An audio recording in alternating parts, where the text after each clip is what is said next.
Bismillahirrahmanirrahim.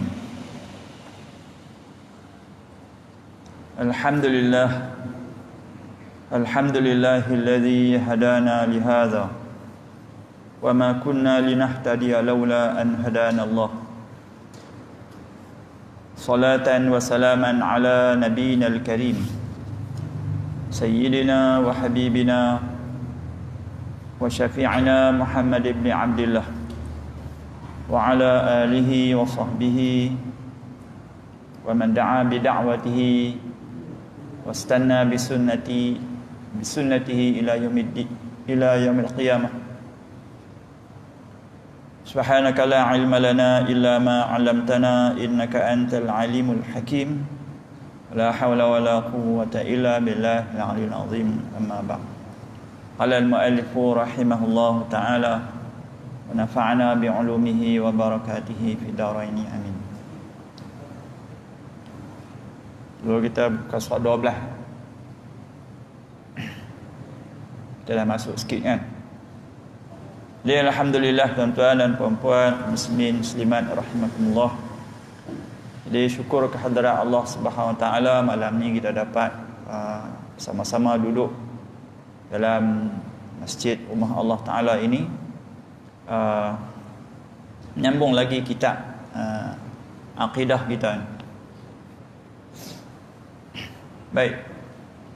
Jadi saya ambil balik sikit soalan yang dah kita masuk dulu. Itu apakah yang menjadi fardu ain paling awal ke atas setiap mukallaf? Jadi kiranya kita dah faham kalimah ataupun istilah mukallaf ini. Ini seseorang itu kita nak letakkan pada diri dia tu, adakah dia mukallaf ataupun tidak. Jadi dua makhluk ni sebenarnya, jin dan manusia. Jadi kita makhluk jin tu tertutup daripada kita, makna dia gaib. Jadi kita bicara kita manusia. Jadi manusia ni kita nak tahu kita ni mukallaf ataupun tidak. Tengok di bawah dia kata 4 syarat ni: baligh, berakal, sampai seruan Islam kepadanya. Islam tu sampai, dan selamat atau sejahtera panca indera dia, yang dulu kita kata sama ada walaupun salah satu, yakni penglihatan dan pendengaran dia, sama ada dia dengar ataupun dia melihat, dia cukup. Ada 4 tu dia mukallaf. Tengok baliklah. Baik. Jadi jawapannya, fardu ain yang paling awal itu fardu atau kewajipan yang dikenakan ke atas mukallaf.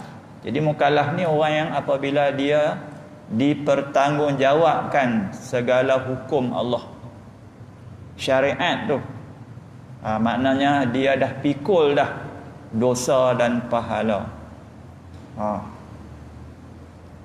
Dia buat baik dia dapat, dia buat dosa dia tanggung. Yang mana janji Allah Ta'ala dengan azab di akhirat dan balasan nikmat atas pahala perbuatan baik ni. Jadi fardu ain ni yang paling awal, maknanya kita boleh faham di sini perkara yang difardukan, diwajibkan ni banyak. Tapi yang awal-awal yang kita kena letak di depan, keutamaan yang paling penting ke atas setiap mukallaf. Jadi ingat bila satu lagi ayat dalam tulisan bila disebut ke atas, bermakna benda ni adalah menjadi wajib hukum syarak. Hukum syarak maknanya atas mukallaf ni wajib, mesti, sama ada lelaki atau perempuan, adalah mengenal Allah Ta'ala dengan mengetahui yang wajib, mustahil dan harus. Kita ingat balik bila kita nak belajar keseluruhan apa yang akan kita bicara lepas ni, dia main hak ni. Tentang Allah, kita nak mengenal Allah dengan kita belajar apa yang wajib bagi Allah. Ini sifat wajib bagi Allah. Dan begitu juga kita kena tahu apakah sifat yang mustahil bagi Allah. Maknanya yang wajib ni maknanya mesti ada pada Allah sifat. Yang mustahil pula yang mesti tidak boleh ada pada Allah. Dan harus bagi Allah Ta'ala makna boleh ada dan tiada. Ini bukan sifat yang ada pada Allah. Makna di sana nanti harus bagi Allah menjadikan atau tidak menjadikan makhluk ini. Dan apa yang wajib, mustahil dan harus bagi para rasul. Jadi nanti bicara tentang rasul pun macam tu juga. 3 ni. Ini kerangka dia. Supaya kita belajar ke mana pun kita nampak, ini bicara apa? Tentang sifat wajib, bicara sifat harus, sifat mustahil. Baik, kita tengok keterangan sikit. 29 dapat.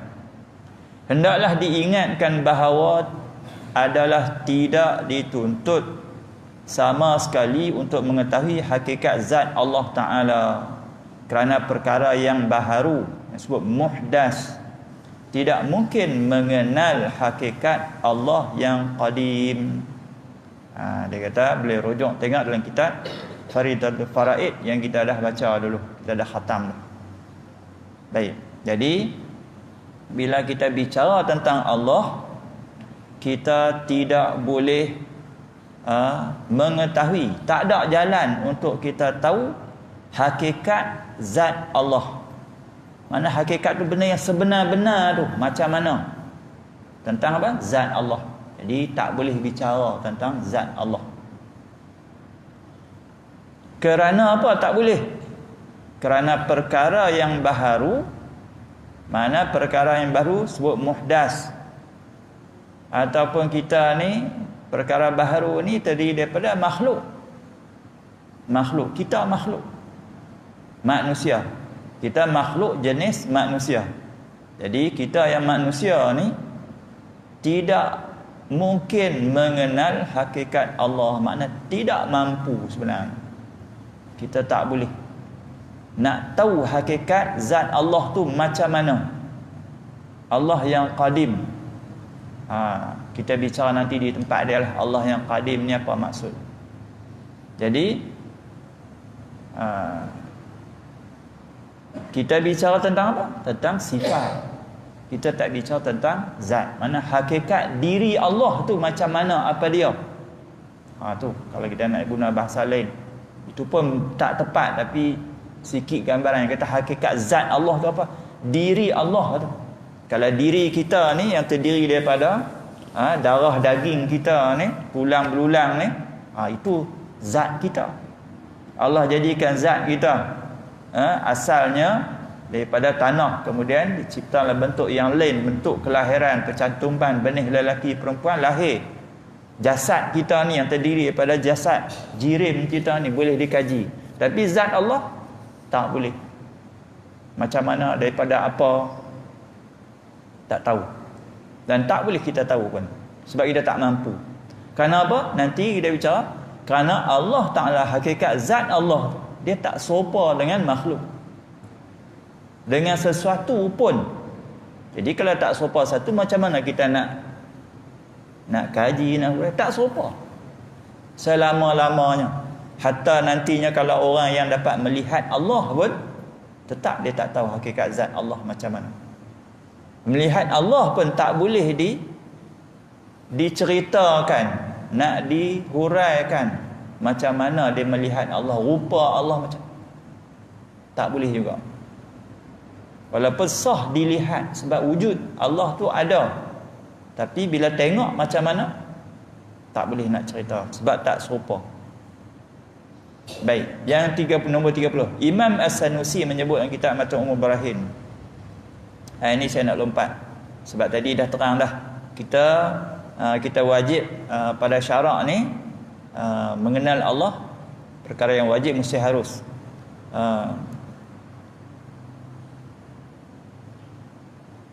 Dekat tu sudah. Sikit. Tanbih ni makna peringatan. Tanbih. Wajib mengetahui erti wajib, mustahil dan harus. Di sini dia nak terangkan sikit sebagai peringatan sebelum kita masuk bicara tentang sifat-sifat Allah ni. Dia akan mengguna istilah-istilah hukum yang ni wajib, mustahil, harus. Wajib, mustahil, harus ni adalah hukum. Hukum Hukum ni apa? Kita nak menetapkan suatu benda tu apa dia, itu panggil hukum. Menetapkan suatu atau menafikan suatu tu hukum. Baik. Tidak mungkin untuk menghukumkan sesuatu. Nak menetapkan sesuatu. Tak mungkin kita nak letakkan suatu sifat itu wajib atau mustahil atau harus bagi Allah Ta'ala atau bagi Rasul jika tidak mengetahui erti dia. Jadi kena tahu dulu apa maksud wajib, apa maksud mustahil dan harus. Lalu dia kata kaedah menyebutkan al-hukmu bisyai'i aw alaihi far'un an tasawwurihi. Yani hukum ni menetapkan hukum. Nak menetapkan suatu hukum kepada sini dia terjemah kepada. Kalau ikut bisyai'i dengan sesuatu atau atas sesuatu,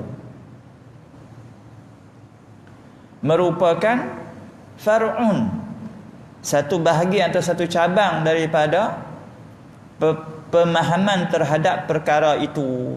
Mana kita nak faham mengenai sesuatu tu, kita tahu meletakkan hukum ke atas dia. Baik.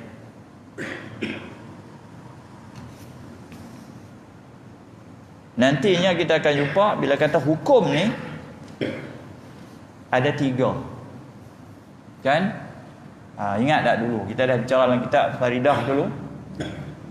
Dia sebut hukum, kadang-kadang hukum ni dia pergi kepada hukum syarak atau hukum taklifi.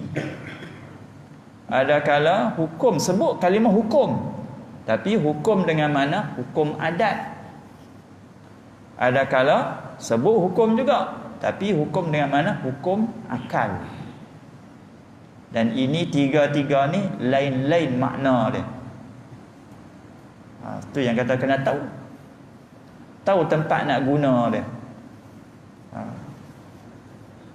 Bicara sifat Allah, nak bagi faham sifat Allah Ta'ala itu, supaya kita nak beriman kepada Allah dengan sifat-sifat dia, kita guna hukum akal untuk menghuraikan, untuk faham, nak menetapkan pada sifat Allah tu macam mana. Jadi kena guna hukum akal. Kita tak pakai hukum taklifi, hukum syarak di situ. Sebab apa? Hukum syarak atau hukum taklifi kita kata adalah sesuatu hukum ketetapan yang ditujukan kepada kita, yang bergantung dengan perbuatan kita. Itu hukum taklifi. Sedangkan kita bicara Allah, kita nak menetapkan pada sifat Allah. Nak menetapkan pada sifat Allah kena guna hukum akal, bukan hukum taklifi. Taklifi ni tuju kat kita, bukan dekat Allah. Jadi silap tempat, tak kena kalau kita bicara hukum syarak kepada Allah. Hukum syarak ni kena kat kita, atas perbuatan kita, anggota kita. Maknanya apa? Kalau kita tengok anggota kita, tangan buat apa? Semua ada hukum. Saya pegang handphone, apa hukum saya pegang handphone? Ada hukum. Apa hukum saya baca kitab? Ada hukum. Kita apa? Berjalan, apa hukum berjalan, nak pergi market? Semua ada hukum. Itu hukum taklifi. Tak ada satu pun tak ada. Semua ada hukum. Cuma lagi dengan tahu tak tahu je. Kalau tak tahu, kita yang jahil. Hukum tu ada. Itu kata lengkapnya Islam ini, semua perkara di situ ada hukum. Baik, itu hukum taklifi. Hukum adat adi, itu suatu yang berlaku secara berulang-ulang dalam hubungan sebab dan akibat. Sebab dan akibat. Apa dia? Peraturan alam ini, hukum alam ini yang Allah tentukan. Apa yang berulang-ulang? Makan hilang lapar, makan jadi kenyang, minum hilang dahaga. Kan? Kalau letih sangat nak buat apa? Ngantuk sangat nak buat apa? Tidur, rehat, hilang ngantuk. Itu adat. Jadi apa-apa yang berlaku secara berulang, itu hukum adat. Kan nampak semua lain, tapi tetap kita guna perkataan hukum.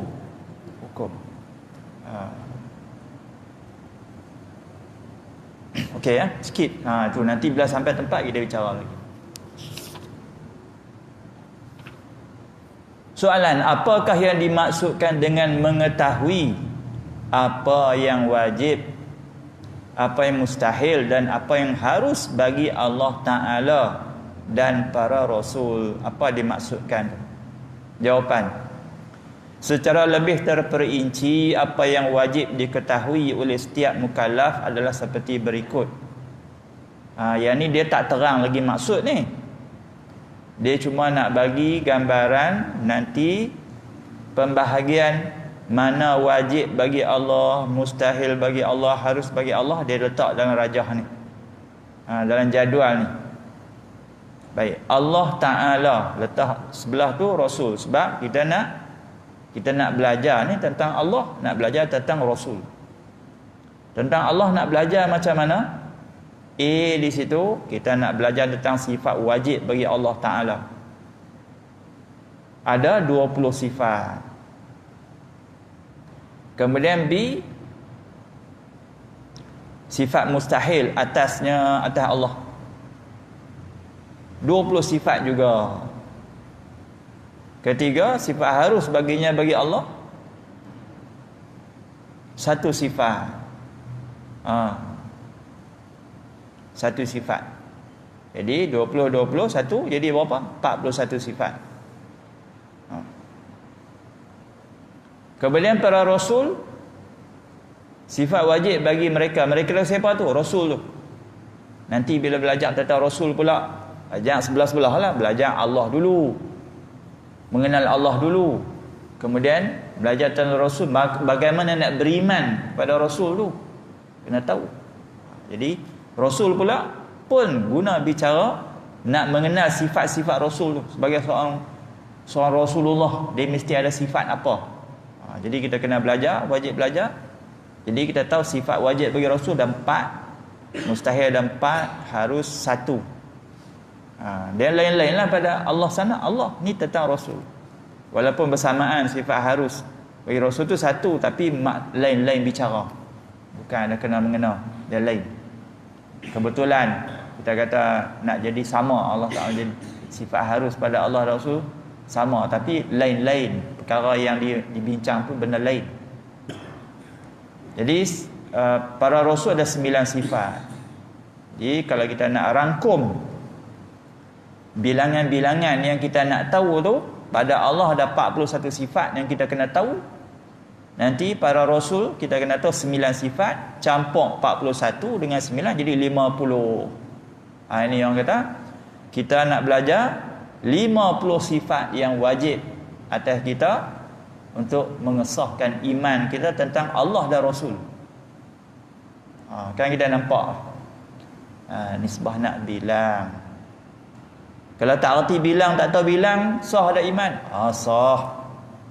Yang ni dia nak tunjuk supaya memudahkan kita belajar, supaya terbayang dah nak belajar apa ni. Baik. Kalau tak erti nak bilang pun tak apa, jangan usah hati ya. Tapi siapa boleh ingat, bagus. Mudah untuk dia, dan barangkali dengan dia belajar ni dia boleh ingat, dia boleh terang pada orang lain pula. Kita ni bergantung pada masing-masing lah. Ada orang cukup untuk diri dia faham. Dia belajar faham. Nak cerita ke orang tak erti. Saya tak erti nak cerita ke orang. tak apalah. Yang pentingnya dia apa yang dia faham jadi i'tiqad dia sah iman. Baik.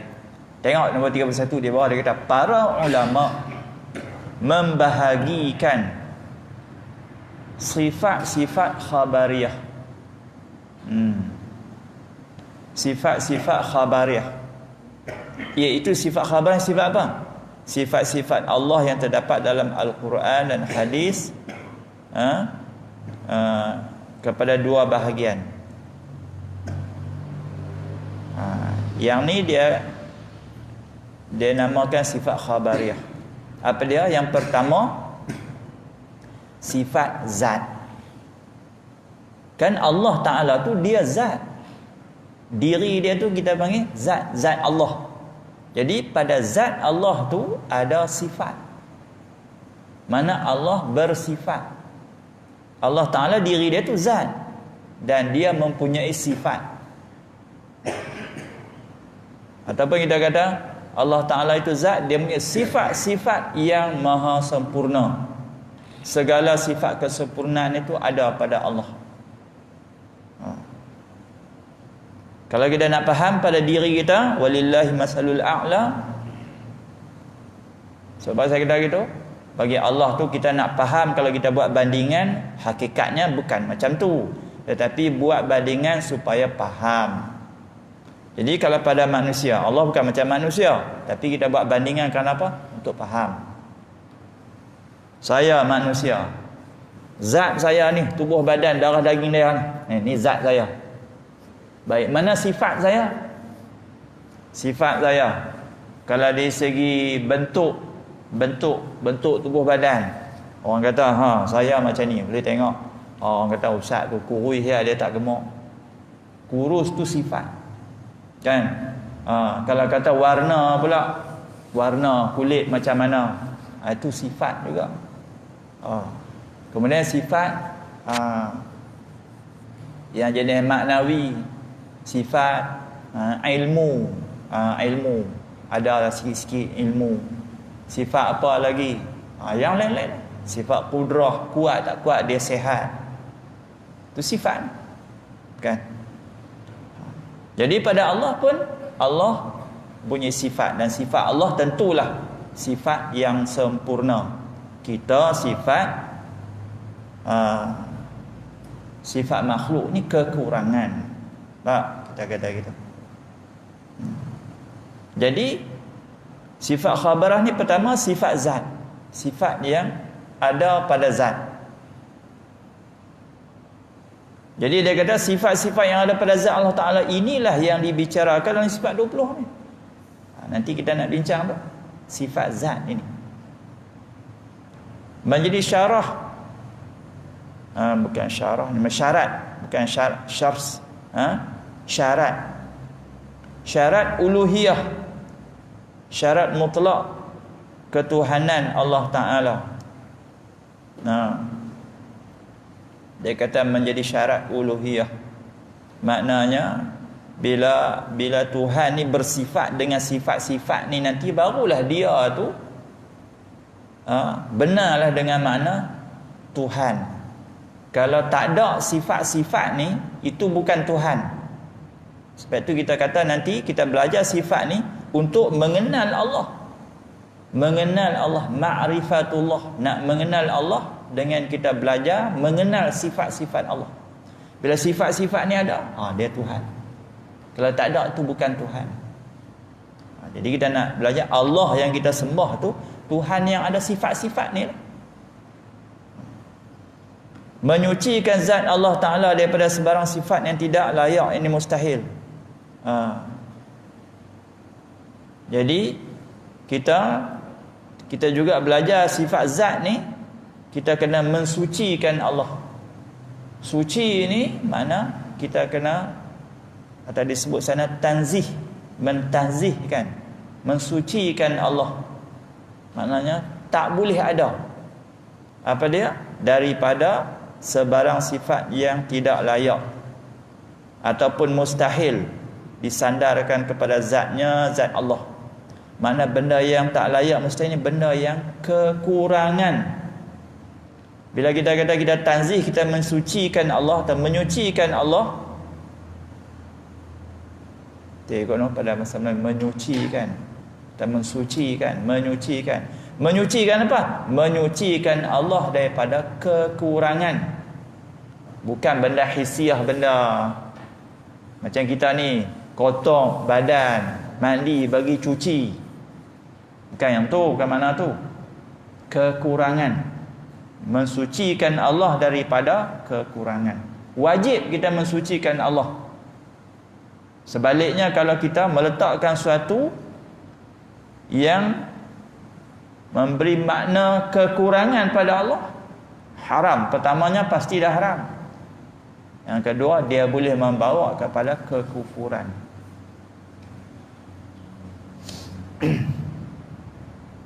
Hari ni kadang-kadang kita kena hati-hatilah. Kadang-kadang benda tu dia membawa kepada kekurangan, tetapi tidak semestinya jadi kafir. Kufur, kekufuran yang bawa jadi kafir, jadi batal iman. Contohnya hari ini isu-isu yang orang suka bahas. Ada orang panggilkan puak-puak yang suka berbahas, menimbulkan polemik perbahasan tak habis-habis. Kita belajar ilmu, nak menetapkan supaya kita pegang sungguh-sungguh, hati ni jadi kukuh teguh, jadi tenang beribadat, jadi kemaslah, kenal Allah. Ini ada golongan selalu bawa isu-isu bagi orang gelisah, bagi jadi bercelaru. Apa dia? Antaranya apa? Isu Allah di mana? Allah ada di mana? Yang tadi kita kata Allah ada kan? Allah wujud. Memang itu tak timbul persoalan. Kita beriman percaya Allah ada. Tapi bila buat soalan, kita belajar dalam ni, dia takkan ada perbahasan buat soalan Allah berada di mana. Tak ada. Puak-puak golongan ni saja yang timbul bagi jadi orang duk tertanya-tanya. Jawapan dia apa? Allah ada di mana? Jadi ada golongan yang mengatakan apa? Dia kata Allah berada di langit. Kalau kita tanya balik, mengapa Allah ada di langit?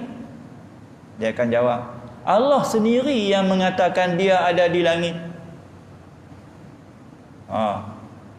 Dia bawa keluarlah dalil hadis, Al-Quran. Betul, ada dalil-dalil tu. Tetapi persoalannya, macam mana kita nak faham tentang ayat-ayat dan hadis-hadis tu?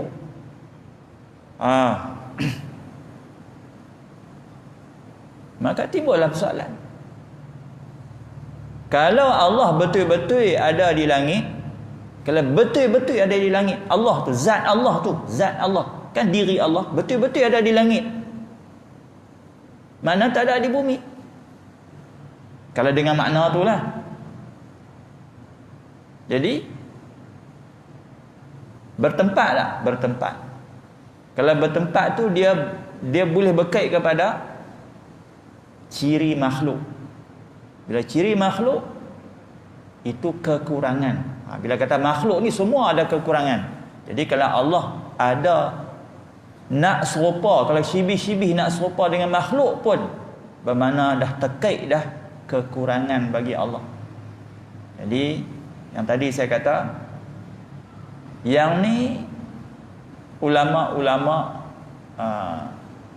ahli kalam atau ulama-ulama usuluddin dalam bab akidah tidaklah cepat-cepat mereka nak mengkafirkan. Ada yang mengatakan kalaulah dia kata Allah berada di langit, tetapi kita tak tahu hakikatnya macam mana Allah di langit, tapi ada di langit sungguhlah dia kata, tapi macam mana Allah ada tak tahu, tak serupa dengan makhluk, maka dia tidak kafir, tetapi dia jadi bid'ah. Sebab Rasulullah dan ayat Quran tidaklah bermakna dengan makna zahir. Bukan makna hakikat betul-betul Allah di langit, tetapi dengan makna yang kita tu yang saya pernah terang. Sebenar-benar sahabat-sahabat Rasulullah memahami ayat-ayat yang Allah menyatakan dia tu fis sama, di langit, adalah maksudnya macam mana kita nak faham ayat-ayat tu?